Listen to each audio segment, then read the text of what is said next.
Hello, and welcome back to another episode of the Rich Woman Rising podcast. I'm your host, Eloise Tomkins, and I'm a money coach and psychologist for women in business who are wanting to make more money and shift their relationship with wealth through the nervous system and subconscious.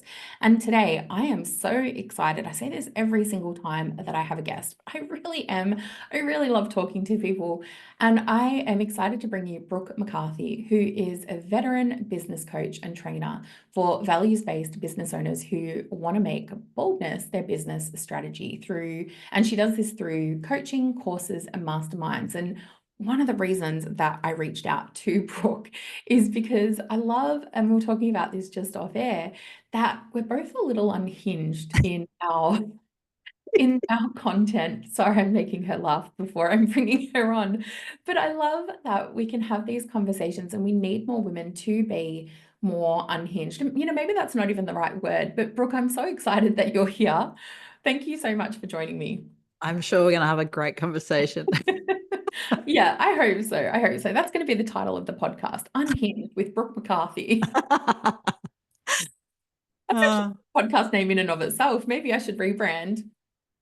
Yeah. Well, I mean, it doesn't take much for women to get branded as unhinged, right? Like, It really doesn't. And as I was speaking actually, and as I was saying the word unhinged, that there was also that part of me that was just kind of like, wow, yeah, it really doesn't take much for women to be called unhinged. And the fact is, we're just speaking about what's important to us and what we believe. And sometimes that brings what's the word, like controversy or other people get triggered. And we were talking about this off air, how you don't feel that it's your responsibility to manage other people's triggers. And I agree with that. Absolutely. I yeah. think we can be mindful.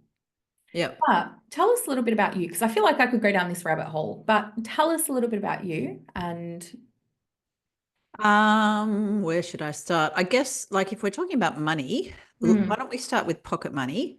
So I was the eldest of four children, and there wasn't a lot of money. We weren't poor, we were middle class, but mum was juggling, four kids and bills on my dad's salary alone.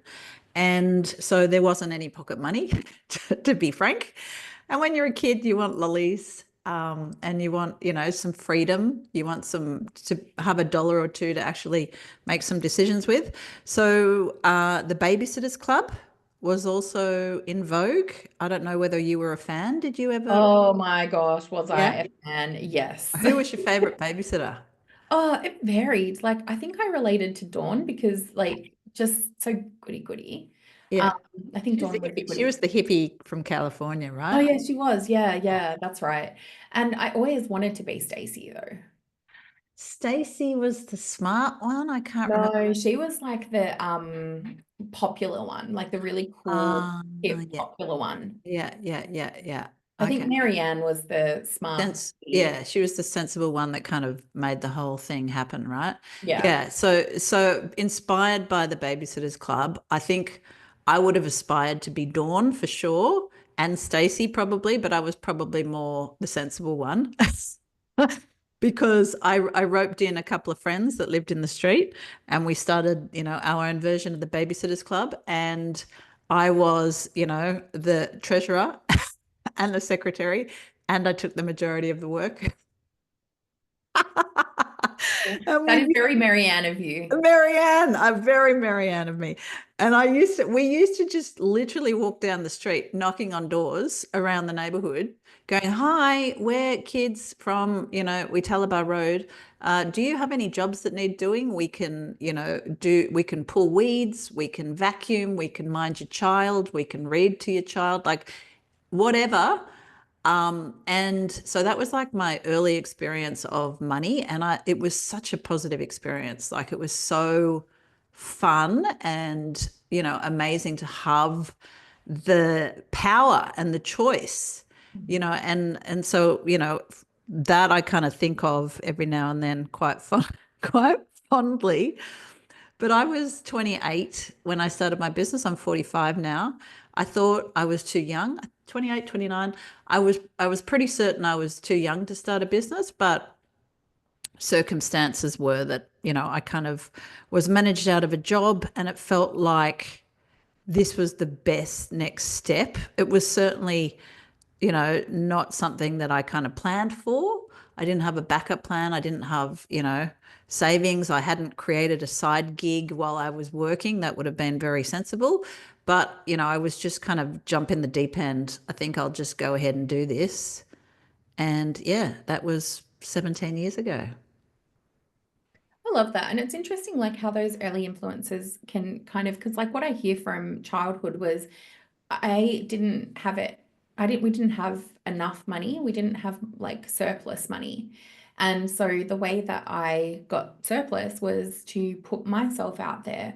Mm. And through that, I learned that I had the ability to create my own money. I didn't wait for someone, like, and as I was listening to you, I was thinking about my experiences because I saw money in a similar way in terms of Yeah. power, but I Mm. saw other people have the power, not me. Mm. And I was like, oh, that's really cool. Like, that's really interesting how I guess almost our perception of money and our experiences influence how we then make decisions. 100%. And, power is the thing. Like, I think money is power. And I think that's why a lot of people find it so rattling and disconcerting on their nervous system, because they don't really trust themselves with power. Hmm. So, and they've had a negative experience. Like what I saw a lot of, especially in the early years of my business, I had quite a few clients who were kind of alternative, hippie, well-being businesses, and they could be absolute assholes when it came to money. And I used to find it confounding. I was like, I don't get it. Like I feel like I know who you are. I feel like you're a good, genuine, person, whatever that means. But when it comes to money, you can be an absolute asshole. And I think upon reflection, I might be wrong. My theory is that these people oftentimes had a very, corrupted view of money and power. They'd been the victim of a crappy, relationship where somebody had kind of lorded it over them with money. And so they'd thought, well, that's how it has to be done. This is how one acts with money. If you want to be, making money, earning money, whatever, you're going to have to be a bit of an asshole. You're going to have to, because it's every person for themselves kind of thing. Yeah, and it's so interesting, like to reflect on because part of it is money amplifies who you already are. And when you're saying that, like, it's kind of this idea of, well, I thought I knew who they were. I thought I knew who these people were. And then I saw them get more money. And it's almost like you're saying they kind of changed. But I wonder if they actually changed or whether that was kind of a part of them, but it just wasn't as visible. Or maybe you weren't as privy to some of. Yeah. Who knows? I mean, I Mm, think I think most of us, right, we don't know what we're doing. We're feeling our way through life. We're making it up as we go along. And we adopt behaviors and we adopt beliefs and we adopt, things that we see other people saying and doing. mm, And we think, well, this is how it's done. And it is a privilege to get to a certain point in your life, which lots of people never get to, and mm, recognize, you know what? I can actually choose what I believe and I can choose what I think, and I don't have to continue along this trajectory. What I have believed until now to be truth with a capital T is actually just an opinion or an attitude or a belief that's been introduced, through my socialization, through my culture. I can rewire that. I can rework that. And that I find is massively liberating, and it can also be massively discombobulating as well to get to mm, that point, because we like certainty. Humans love certainty. We thrive with certainty. And to realize that actually everything that you thought was true is not true is a mm. very discombobulating experience that, a lot of people get stuck there and then they retreat back to what's familiar. Even if because that familiar is no longer serving them. Yeah. yeah, well, because you're isolating yourself as well. If you're going against what your friends and family believe, and if you're changing and evolving, there's going to be friends and family, people that are close to you who don't like that, and they don't want that. And you changing is causing, a mirror to be put up to their own behavior. Mm. And inadvertently, you might have the best of intentions. You might be, doing it well, not being an asshole and shoving it down other people's throats. But still, it's challenging. And still, they're going to kind of push back and want you to stay exactly as you are. Kind of like those friends that, they've got this fixed idea of who you were in 1996, and it's not going to evolve beyond that.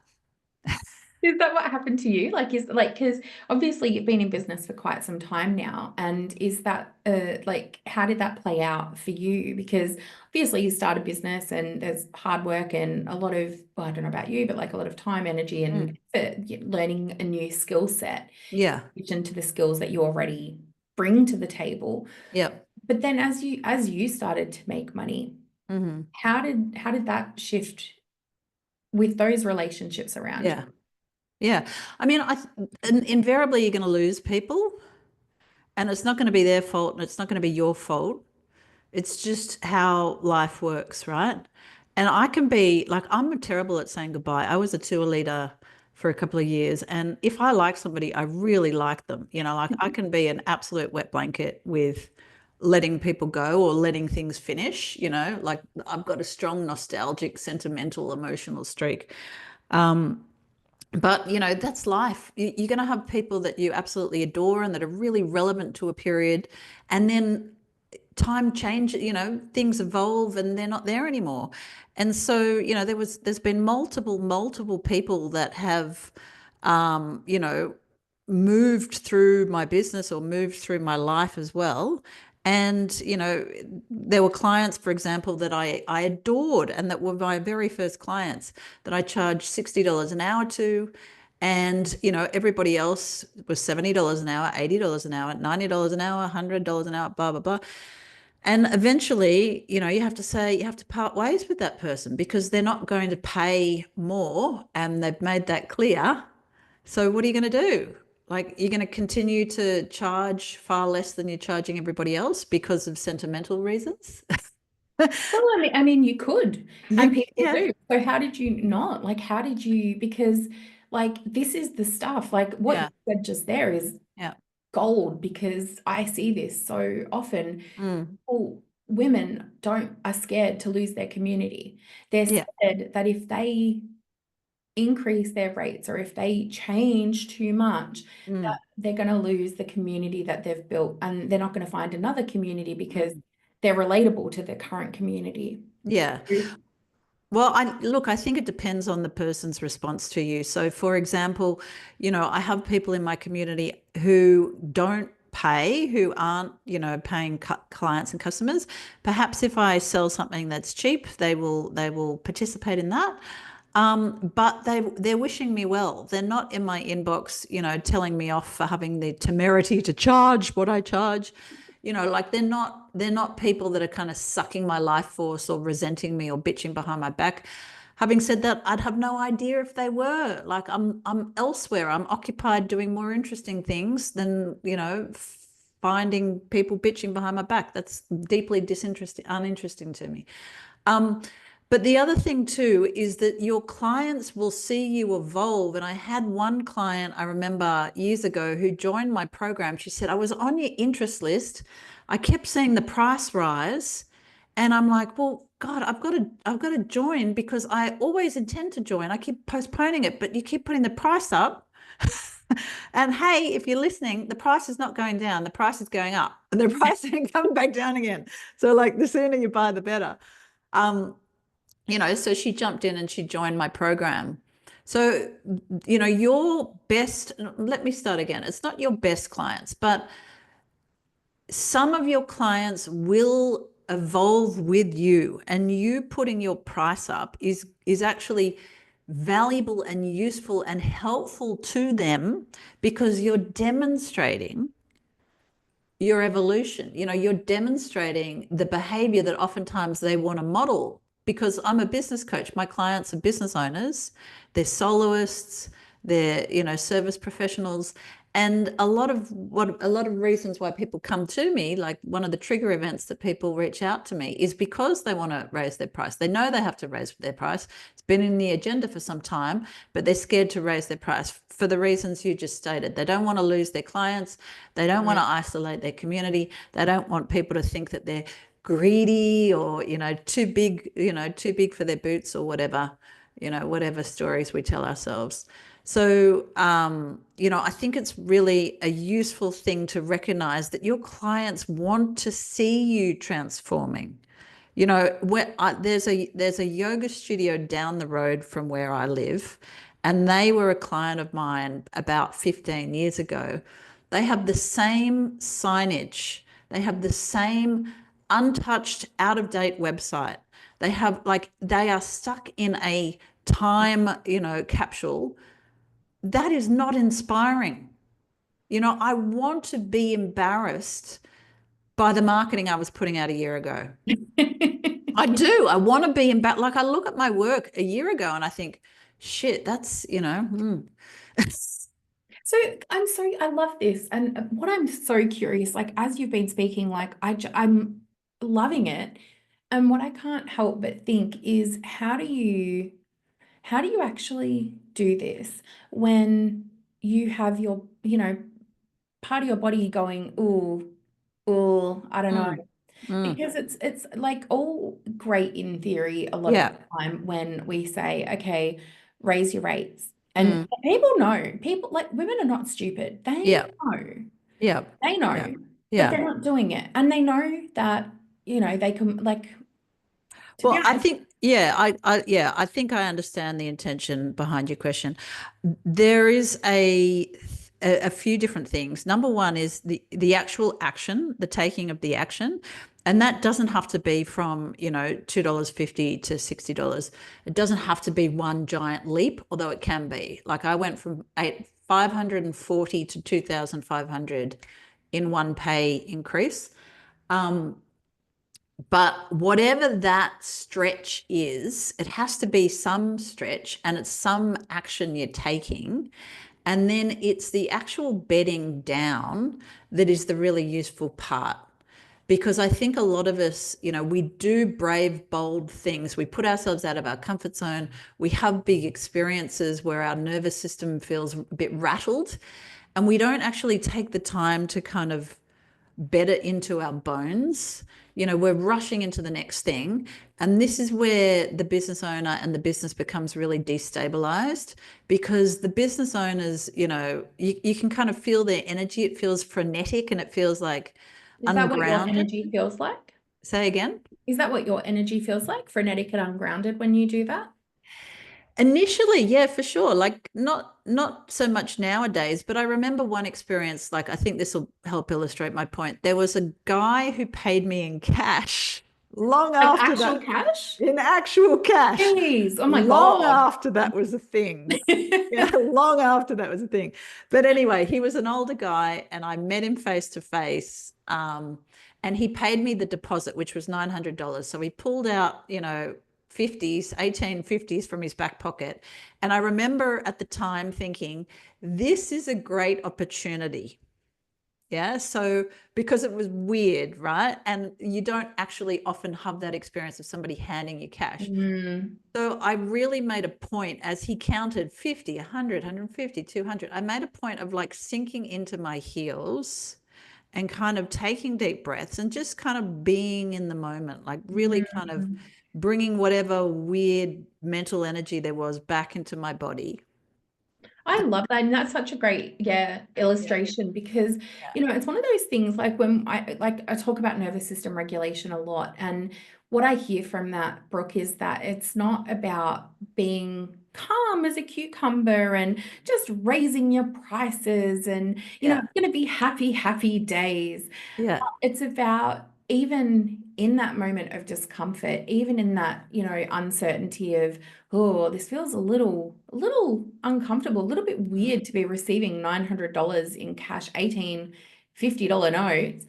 But what I can do in this moment is put my heels into the ground, really sink into the earth and take some deep breaths. And I love that so much because I think so often we can think, well, raising your prices should just feel easy. Mm. Making that hard business decision to say goodbye to those clients that you've loved working with and been working with for a long time. They were the foundations of your business. Yeah. To say goodbye to them. I love that. Yeah. So, like, I think we all rush into this, we rush through this stuff without slowing down and recognizing. So, a lot of the work that I might do with a client will involve going, hey, just a second, let's take a moment to recognize. I was having a coaching conversation with a client, I think it was last week, and she said something like, oh, we got that agreement. I said, oh, how much was it? And she said, oh, 100K or 90K, I can't remember. And I'm like, okay, can we just take a moment to acknowledge where you're at? Because you can't actually remember if it's 90K or 100K in one instance from one, like, can we just take a moment? Because, the tendency is to go next thing, next thing, next thing, next thing. And this is where, things get a bit kind of weird and whacked. I had that the other day with it, like someone, I was like, so how much do you charge for, I don't know, whatever it was that they were charging? And they were like, I don't know. Hang on a minute. Let me pull up my whatever web spreadsheet or whatever. And I was just sitting there thinking, how do you not know how much you charge? Like that should be something you should just be able to whip out. I mean, sometimes if I've changed my prices and it's literally like a couple of days that I've changed, I'm like, oh, what did I? No, I'm good. But this was, and I was like, oh my God. And I'm curious because like what I'm super curious about, because I see this difference between women who do go on to create a well-rounded nervous system, regulated nervous system when it comes to money versus others who kind of stay in this state of dysregulation. And I'm super curious how you have been able to stretch your own nervous system. Like, was that something that was just built in for you, or did you have to kind of stretch your own capacity? And how did you do that? Oh, let me count the ways. How long do we have? This could be hours of conversation. I was lucky enough to fall into meditation at a fairly young age. I did a religious studies degree at Sydney University because I wanted to know the meaning of life, as you do when you're 17 years old. And it sounds naive, but I actually thought I would learn that. And when it was clear that this was, theory and history and culture, and it wasn't mystical practice, I went looking. Same. Yeah, I went looking and I found a sign for free meditation classes, and I accidentally joined a cult. And a year later, after doing meditation with, one of the monks in groups in Sydney Uni, I was given the class. He was relocated and he said, here you go, it's your class. And he handed me a book, staples along the edge, how to teach meditation classes. And he's like, there you go, like, good luck. And so I'm 18 and I'm teaching meditation. So that was a really, really useful experience in retrospect for a multitude of reasons. But, it introduced this idea to me that there is a gap between your response, your kind of immediate response and how you respond externally. And that, that gap between the inhale, the exhale, that gap between I'm having an emotional triggered reactive response to something, and okay, I get to choose now what happens next. I get to choose whether, how I'm going to respond. And that's where the freedom lies. That was something that was taught to me at a very early age. So that has been a really, really useful experience. I came into meditation and through meditation yoga, which, is a lot of yoga helps you become a hell of a lot more aware of your body, and, how it's feeling. So this has all been really, really useful stuff. And it's something that I continue to use. And I teach and coach in it in a very subtle kind of a way. I don't kind of push yoga and meditation on people, but it does kind of inform the approach that I have to it. But I think, I think it's, we have to kind of acknowledge that what we do is actually quite radical. We are making something out of nothing. We are on the internet saying, hey, look at me. I can help you. I can, change your life. I can transform your relationship with money, for example, with you. You should trust me and you should pay me. And what are you paying for exactly? Well, you're paying for what words, you're paying for ideas, you're paying for opinions, you're paying for energy. Like, what are you paying for? It's quite intangible what we do. And we are stepping outside the norm. This is a radical thing. And it does cause a shit ton of upset for people's nervous system because, I've taught innumerable courses, mainly through training institutes, not under my own banner, on how to start a business and how to start a side business. And I can see within 5 minutes of meeting somebody whether or not they're actually going to do it. And the people that aren't going to do it, it has nothing to do with how good they are, how experienced they are, how skilled they are, how well connected they are. Nothing to do with that. It's too radical a concept for them that you get to make it up. That there is not a rule book. Even when I'm there for 9 weeks holding your hand, helping you through every goddamn decision and making it as easy as possible in a way that you and I did not probably have access to.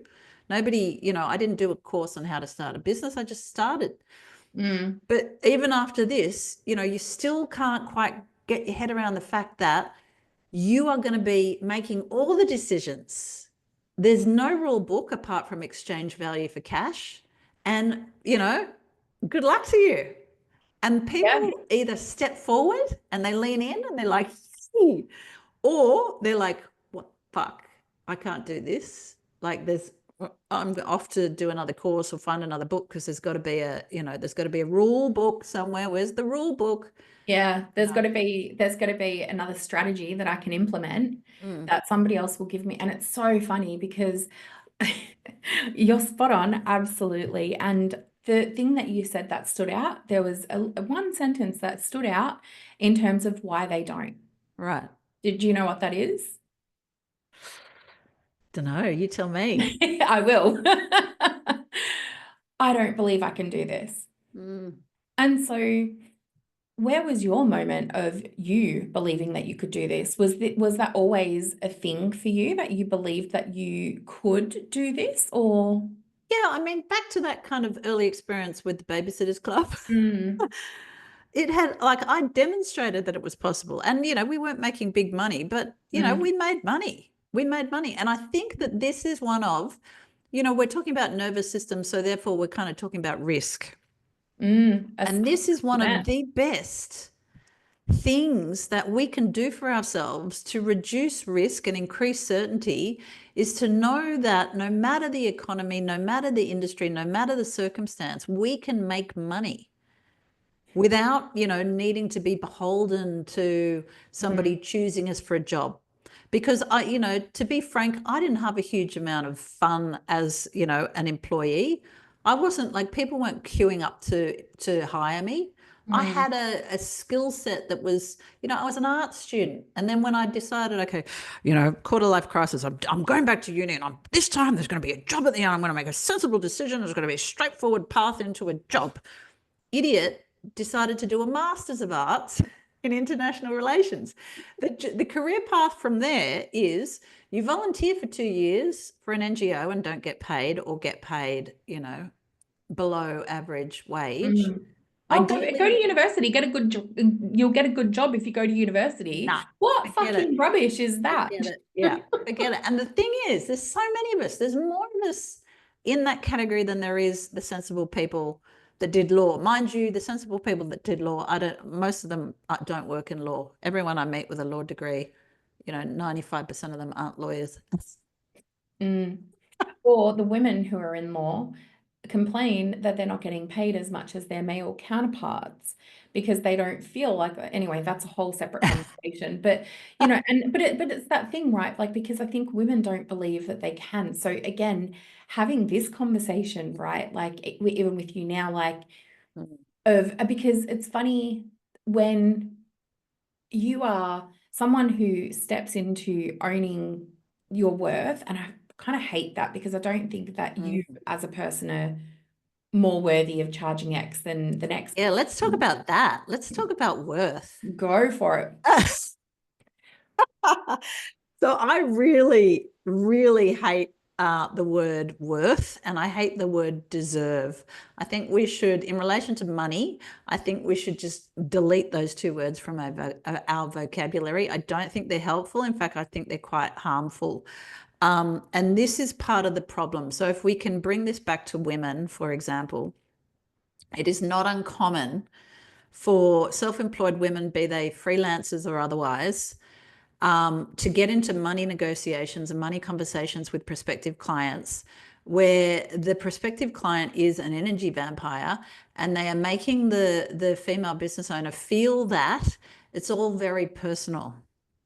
And if, you know, if they're charging too much, that either they're taking the food from their babies' mouths or you know, they're full of themselves and they've got absolutely no idea because they're actually far worse than they think they are. And the person's doing them a favor by hiring them in the first place. So that is really, really common. I've been privy to that and I've seen that happen multiple times. The gender pay gap in self-employment widens, it doesn't narrow. And, you know, yes, part of that perhaps has to do with advocacy and pricing and all of that, you know, all the psychology behind how we price. But I also think a lot of it comes from the fact that in negotiations, you know, women are often negotiated down a hell of a lot harder than their male counterparts are. Yeah, but I'm gonna put this back on you because Yeah, then we've got you who's charging your rates, right? So why is it that you are able to charge what you charge and yeah, feel good about what you're charging? yeah, You know what I mean? So yeah, walk me through that because that I'm so curious how, because I hear what you're saying and you're right, because in a sense, you are the, I don't want to say minority. I can't think of the word, but like you're the what's outlier in, right. you know what I mean? Like, because I think a lot of, you're right, a lot of women don't. A lot of women do have difficulty with their pricing. And a lot of that is society has Mm, conditioned us to think that we shouldn't want money. There's a lot of, you're the helper. I had a client the other day who's like, oh, I'm just the fixer. And I'm like, right. Are you the fixer or is that society's conditioning? That's society's conditioning, my And friend. also the fixer is like playing a pretty big bloody role. You know, the fixer in Pulp Fiction came in and cleaned up the dead body that had been splattered all over the back of the car. Like that. So, You're right, there's huge roles for it. But then how did you step out of that? Because stepping out of that role, and or not just that role, but those yeah, kind of roles that do keep us stuck in yeah, undercharging, how did you yeah. step out of that and step It, into this? yeah, look, I think it's a practice. And this is the thing is like we cannot think ourselves into clarity. We cannot think ourselves into confidence. We cannot think ourselves, you know, into all of a sudden becoming the person that we dream of becoming. We have to actually take that intention and make it real in the real world. And Mm, so, you know, I told a story earlier about the counting out, you know, $900 worth of cash. It was a series of actions. And over time, all those series of actions became, you know, took me to the place where I am now and, you know, charging what it is that I want to charge.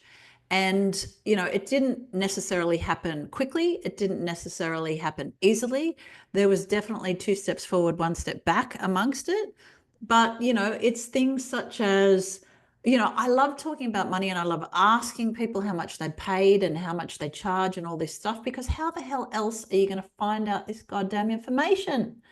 So, mm, you know, it's finding out, for example, that somebody has spent $26,000 on a one-day workshop, you know, where they weren't that pleased with the outcome of the workshop and it wasn't that great, really. And, you know, the person had been unprofessional, you know, blah, blah, blah, blah, blah. It's like, oh, okay, good-o. I worked with a client who would charge $14,000 for a day workshop.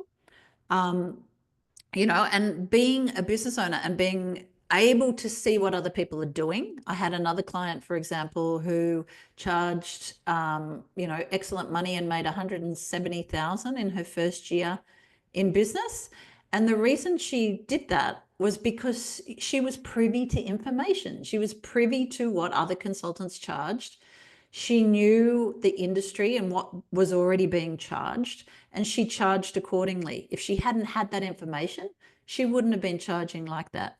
So it's those kinds of things, it's meeting somebody, for example, who's 24 years old, who's got far less experience than you are, and they're charging double what you're charging. And you're like, okay, good-o, I need to up my game again. And the thing is, every time I have increased my prices, it has come with a commensurate increase in identity, and it's come with a commensurate increase in, what I am actually capable of, because I think it's really normal to get comfortable. It's really normal and human to get complacent. We don't realize we're getting complacent. We just are. That's, how life operates.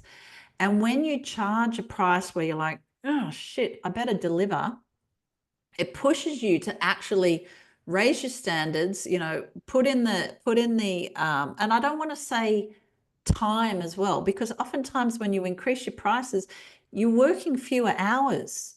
If I'm working, for example, with a client in a mastermind where they're earning 30K a month, they don't want to be talking to me once a week every week. They don't have time to talk to me once a week every week. They've barely got time to scratch themselves. So that, it's not like you have to increase your prices and therefore you have to kind of work all the hours to justify it. It's something a little bit more intangible. It's something a little bit more nuanced or perhaps subtle than that. And it's so interesting, and I see this so often where there's that sense of, well, earning more means working more. Yeah. And it's this weird, gosh, like logic, which makes sense. Like when we think about childhood, okay, for example, I saw my dad working, God, 24/7, like he was never home. And so in my mind, I told myself I never want to work as hard as that. But then we didn't have a lot of money growing up. So I was like, well, if he works that hard, then I never going to earn money. And it's like you said, shifting that identity. And I don't know, like, can you tell us a little bit more about the identity shifts that you? Yeah. I mean, going on, that's a great point. There's a couple of things that I want to make in relation to that point. The first one is your father, and the second one is working hard equals earning more. No wonder we're not earning more, because we're already stressed, we're already overwhelmed, we're already juggling way too much. We've already got all this shit going on. And if we are the fixer, if we are kind of following that gendered expectation of, you have to volunteer and you have to be helpful and you have to always say yes, and you have to be the first to put your hand up when somebody's asking for a volunteer. Like, I'm sitting on my hands, I'm not volunteering. But of course we're not earning more, because we've got it all, we're overwhelmed as it is. We need way more support than we're currently getting. We need to tell people to fucking piss off and to pull their own weight and to stop being so dependent on us. And we need to kind of shake things up. We need to move from dollars for hours to leveraging ourselves, and getting paid, for assets that we're creating, including How unpaid did you do assets. that? Because that's what I want to hear. Like, how did you do that? Because like because I can see it in you, and I know that you have. And like as you were speaking just then, I'm like, my gosh, I had this. I don't know why it just popped into my head, like this young you, kind of not naive, like that's not the right word, but young, new and learning. Not naive, but that was just the first thing that popped into my head. Sorry. No. And you're learning all of these, and this is the thing with business, because you're just starting. Yeah. Starting to unpack and untangle. Well, like you said before, though, we not all of us do. Not all of us untangle it, but you did. And I want to know what. Yeah. Well, you're always going to have a cap on your income, right? When you're charging by the hour, Yeah. you are kind of a gun for hire, and you've swapped one boss for many. Mm, And, there's nothing necessarily wrong with that. You can make an excellent income and you can earn a shit ton more than you would do in a commensurate job, mm, because, hopefully you're charging more and you're being a bit choosy with your clients, but still in effect, you are dollars for hours. And what I noticed is, like I said, I started at 60 an hour, 70, 80, 90, 100. I got up to 145, where I was sending invoices saying such and such hours times 145 an hour. And then it appeared, and it was a big client, like it was a hospital. It wasn't a soloist. I had a lot of soloists, but in this instance, it was a hospital. And I could see that he was uneasy. I'm opposite the CEO, and I could see he's uneasy at 145 an hour. And it was like, well, why am I charging by the hour anyway? mm, Because, that client that I referred to earlier, that I was $60 an hour and I had to kind of say goodbye to them. mm, He said to me, "You are the most expensive person that we have.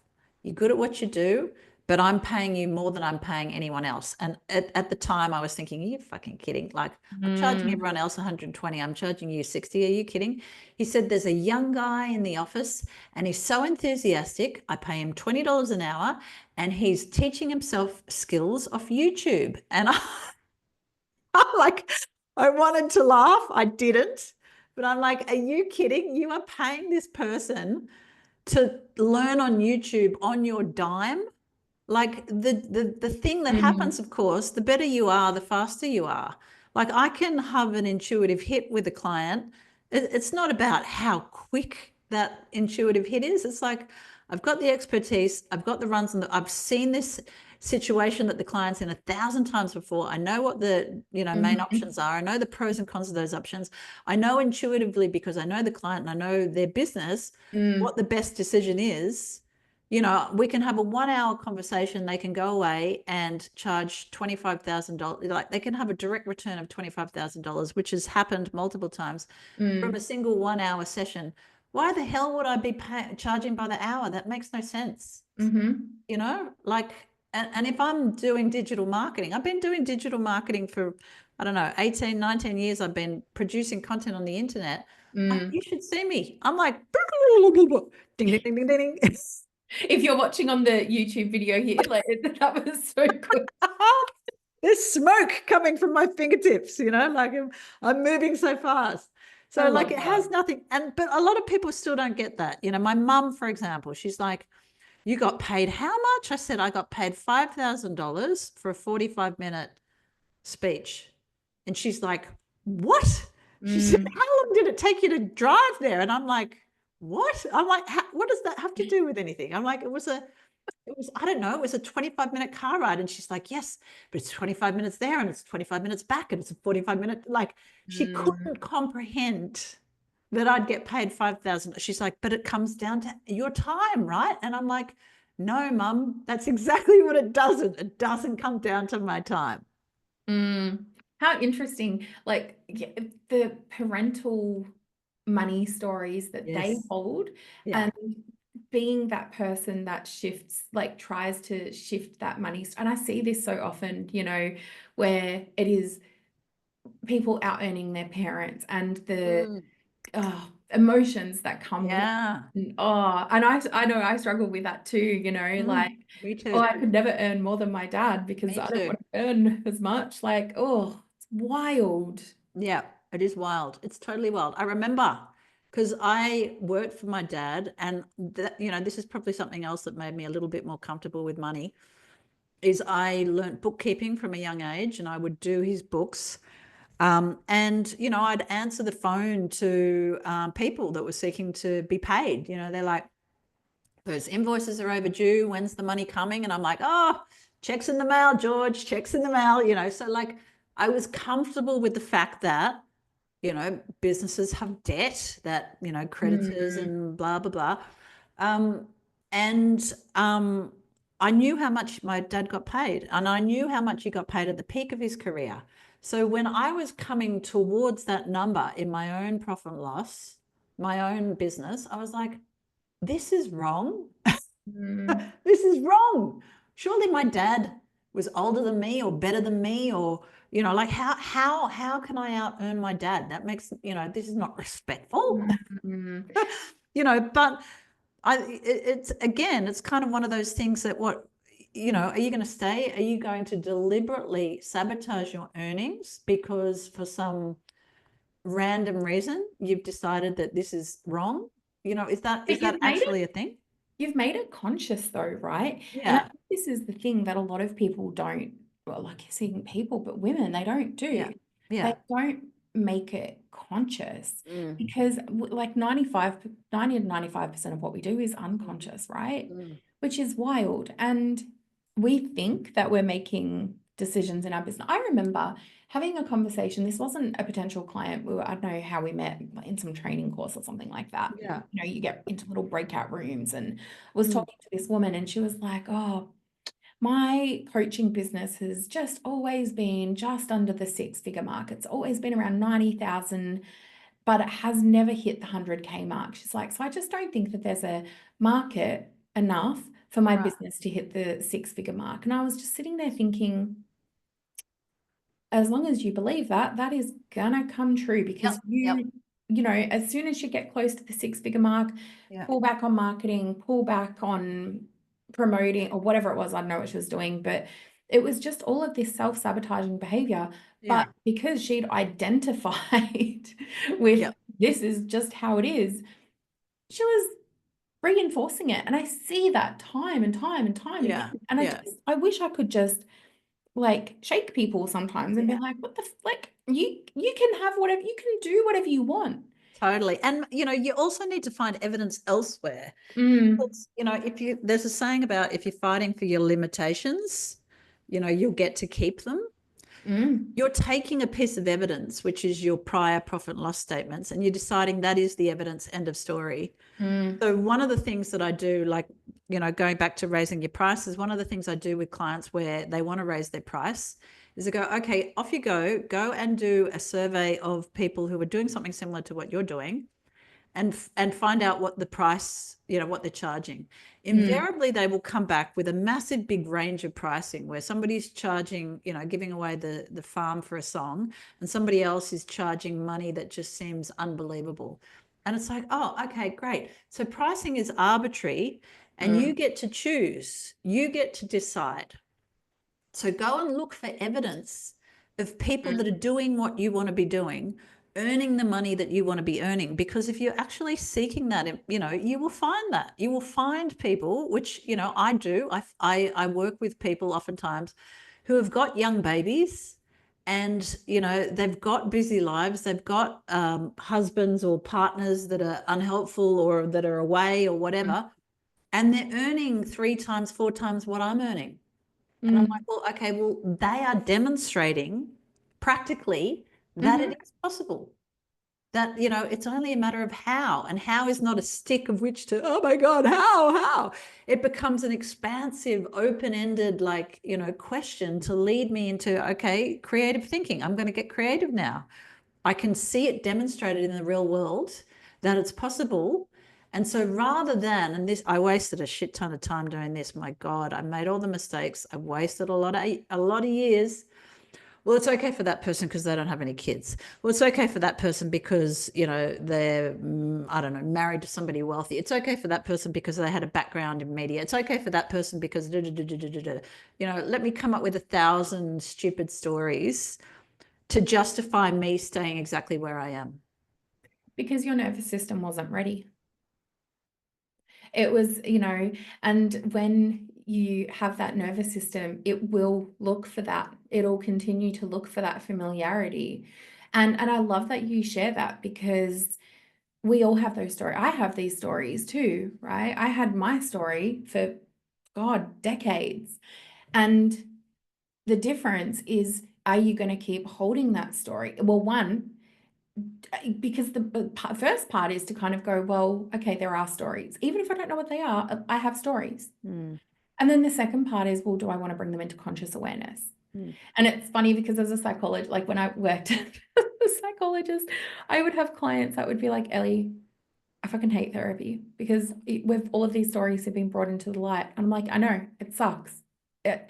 but the alternative is, what life would have looked like had you have not brought these stories into the light. Now Yeah. it's scary because the stories are there and you have conscious awareness of them. Now we have conscious awareness that there's hope and possibility. We just don't know what that path looks like, but I guarantee 100. you that path is a lot better. Yeah. Yeah. 100%. It's 100%. so, it's fascinating to me that we shame ourselves for having the stories and going on that journey. But I don't know, like I kind of wonder, were you ready to go on that journey back then?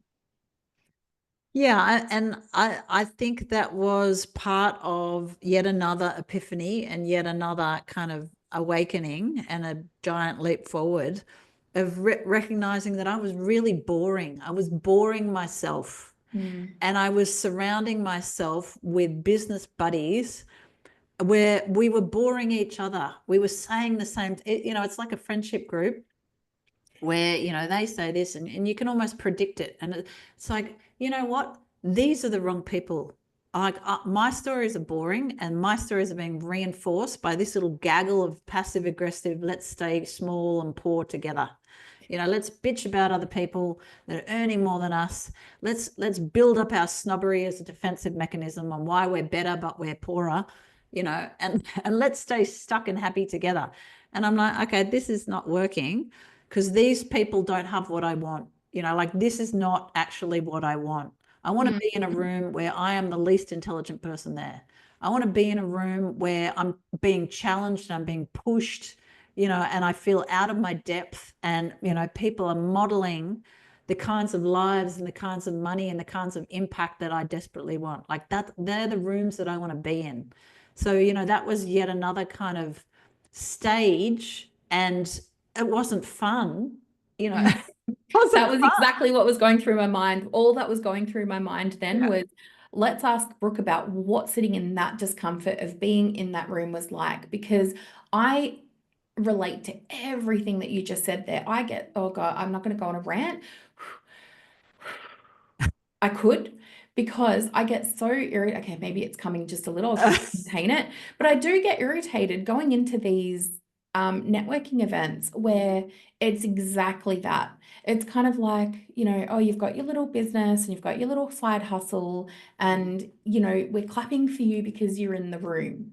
Yeah. Not because you actually are good at what you do, but we're going to hire your whatever the fuck you're offering, food platter or whatever, because you're in the room, not because it's actually any good, not because it's like brilliant, but just because you're coming to this event. And I'm like, Yeah. I want to clap for you because you're excellent. And if you are mediocre, do you get the word that I'm trying to say there? Yeah. Mediocre. I couldn't get that out. This is my That's the word. That's the word. Anyway, I'm going to stop because otherwise I do go on a little rant about this. But being in that room, sitting in that discomfort, and that there, Yeah. that is the work. The Yeah. work is not building a business that feels comfortable. I mean, Yeah. if that's what you want it to be, and if you're happy with where you are, great, good for you. That's not me. Yeah. I want a business, and I know you do too, and a Mm. lot of the women listening will want that business. And Mm. the way, what I'm hearing you say through Mm. everything that you've said today is that you need to be comfortable with that discomfort. Oh shit, yeah. Like, that's when the best stuff happens, right? Like the amount of times where I've had a really awesome opportunity, I'm always uncomfortable. I'm always uncomfortable. Like, people say to me, "Oh, you're so confident." I'm like, "Are you kidding? I'm like dying right now." I might be confident because I'm actually showing up. Yeah, But, like, you better believe that I've had a bad night's sleep the night before, or, I'm kind of thinking, is this the time? Am I finally gonna, shit 100. my pants? Is this the moment? I love that. No, don't. Please don't shit your pants. Like, how Oh, embarrassing. But you know what? Even if you did, right? Like, you would come back from that, because yeah, that discomfort and being able to kind of sit with and tolerate that discomfort is really where. I think, yeah. And I think the thing I kind of, where my brain's going with this is there are so many people that have such brilliant life experiences. They've got strengths, they've done Yeah. unbelievable things, and we forget that. We forget that we've survived the most, devastating things, that we've had tragedy, we've had trauma, we've had all kinds of shit going on, and we have made it through. And then we start our business and we're getting terrified by something that actually is not that exciting. It's not that big of a deal. Like, I know, so but tell our nervous system that like it, and that's the thing, like that's where I get like, I'm like, I hear you, I agree with you, yeah. but our nervous system cannot distinguish that Mm, piece of $50 note to mm, also being exposed to a lion. mm, It thinks it perceives it the same way. And that is where nervous system work, subconscious rewiring for mm, like for the clients that I work with really kick in. mm, Because if you're looking at a $50 note and going, oh my fucking God, it's a bear. I mean, yeah. logically, you know that it's not a bear. Mm, mm, Your nervous system doesn't. Your nervous system literally does not care two mm, things about money. yeah. Thinks that you're gonna die. And Mm, I know that sounds like every time I say it, I'm like, God, it sounds ridiculous because we logically get that that's not true. But yeah. internally, it's a very different story. And that's why I love, like, kind of what you were saying. And you've kind of said so many things that reiterate the stuff that I speak of in terms of stretching your capacity, your nervous Mm, system capacity through mm. micro moments. Micro actions, and then bedding it down. Yeah, for sure. And then when you've embedded it, you Mm, can level up again. And mm, that's why it's never one and done. yeah. And I was talking, I was actually talking with Denise Duffield Thomas the other day, and she's like multi-millionaire money coach, yada yada yada. Also kind of saying that it doesn't matter, like there's still other layers to unpack, and it's Yeah. about the money, Yeah. Yeah. how we sit with it. So, oh my gosh, Brooke, I feel like we could talk for hours and hours and hours. I've loved this conversation.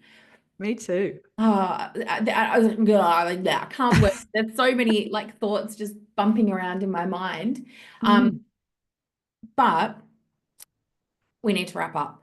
And what I'm wondering is if people are curious about how they can find you, how they can reach you, how they can connect with you, I'm going to put all of your info in the show notes anyway. Yeah. So keep that in mind. They'll definitely be there. Yeah. But where can they find you? Is it LinkedIn, Insta, somewhere else? Yeah, I'm on all the places because I'm a digital marketing trainer. So if there's a social media site, I'm probably on it, and I do love social media. Um, Lately, I have been enjoying Threads, Mm. and Instagram's probably my favorite. But yes, LinkedIn is also a good, sensible place to connect. Let's Mine's connect on LinkedIn. invisible. I love LinkedIn, but I'm like I'm too unhinged for LinkedIn. Like people post too many like cutesy little like, oh, I had such a lovely time at this networking event, and oh, so lovely to connect with you. Clap. I'm like I'm too unhinged. I've no, I got to stop because I'm going to go on. I'm feeling ranty and I'm just like stop ranting. But I will share all of that info. And Brooke and I, we need to talk more off air because we were saying earlier that we're going to do like an unhinged. Well, I added the unhinged bit. Brooke Yes. add that, Yeah. but accountability buddies for social media. So if you see Brooke and I posting on socials and we're both a little bit unhinged, that's why. But Brooke, it was amazing to chat money with you, and thank you for sharing your thoughts, both what you have experienced yourself and your clients. I know that it's going to land so deeply with people, so I really appreciate you sharing. Thank you. Thanks so much for the opportunity. Oh, lovely to chat with you. Thanks. And for everyone else, sorry, just to round off my episode, I'll see you all next week. Until then, take care of yourselves.